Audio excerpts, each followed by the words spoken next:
By the way, a couple of pieces to clean up. The name that I couldn't remember from the famous painting with George Washington, a man who was by George Washington's side the whole time. A true American patriot was Prince Whipple. He was a African-American that was a slave of George Washington, but in a completely different kind of category. And if I'm not mistaken, was there all the way to the end with George Washington by his bedside. And again, I could be mistaken. This is all off the top of my head. I haven't read this in a couple of years, but I believe he was by the side of George Washington. And when everybody else was excused from the room, George wanted Prince Whipple by his side.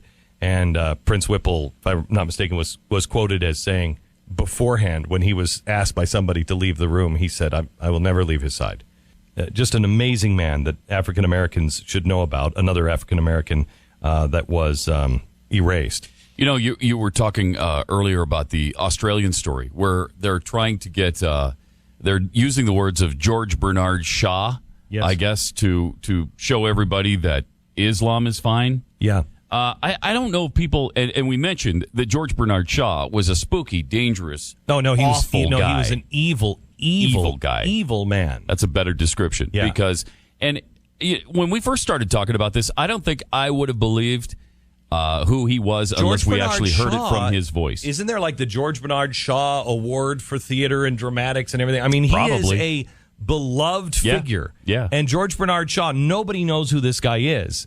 And, you know, it's one thing to read somebody's words, but this guy lived, in the teens and 20s, and they actually have a film of him speaking. And when you listen to him, you've never heard anybody. This guy's a monster. Yeah, he came to America and he was talking about eugenics. You must all know half a dozen people at least. So he says, we must all know half a dozen people at least. Who are no use in this world. Who are no use in this world. Who are more trouble than they are worth. Just put him there and say, sir or madam, now will you be kind enough to justify your existence? Listen to that. Sir or madam, will you be kind enough to justify your existence? So let me recap. We all must know half a dozen people at least that have no real purpose. Just put them there in front of us and say, sir or madam, justify to us your existence. If you can't justify your existence, if you're not pulling your weight in the social vote, then clearly we cannot use the big organization of our society for the purpose of keeping you alive, because your life does not benefit us, and it can't be of very much use to yourself. That is unreal. So justify your existence, because if you cannot, we can't use the machinery of our world to keep you alive, because, quote, your life does not benefit us. And it can't be much use to you, is what he says. And then he goes on to say, when he's describing what to do with these people, he's saying, I'm not saying we should kill them inhumanely. We should get rid of them in a humane way. Right. And that's how he came up with gas. The gas chambers were the idea of George Bernard Shaw. The literal gas chambers, literally the idea it's unbelievable. The beloved George Bernard Shaw, a progressive icon. This guy was with Margaret Sanger and all of the Fabian socialists and American progressives. He was one of the leaders of the socialist and progressive movement.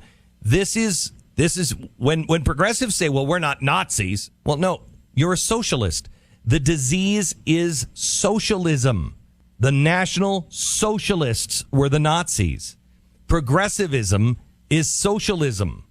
Now, you can say all you want, but please, I beg your neighbors,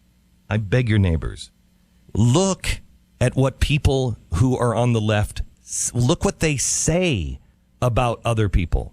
They say they're for love and peace and harmony and everything else, but look who the people are that are the leaders. Look at what they say. Look at the Progressive Caucus and Maxine Waters and what she says. We're going to send them to the very gates of hell, and I'm going to help send them there. Look at what Bill Maher has said. Are you telling me you can't hear Bill Maher say very similar things to this? Oh, yeah. Michael Moore, not very similar things. Bill Ayers says these things. Bill Ayers is teaching our children. Would you remember this from Bill Maher? But, yeah, I mean, they're talking about 60 votes. They need forget this stuff. 60. You can't get Americans to agree on anything. 60%. 60% of people don't believe in evolution in this country. He just needs to drag them to it. So that's the mentality. If you can't get them to do it on their own, you force them to do it. And the problem is then you become a hindrance to society. To the collective. And that's the problem with progressivism. That's the problem with the president's philosophy. He is into collectivism. And that always ends in mass death.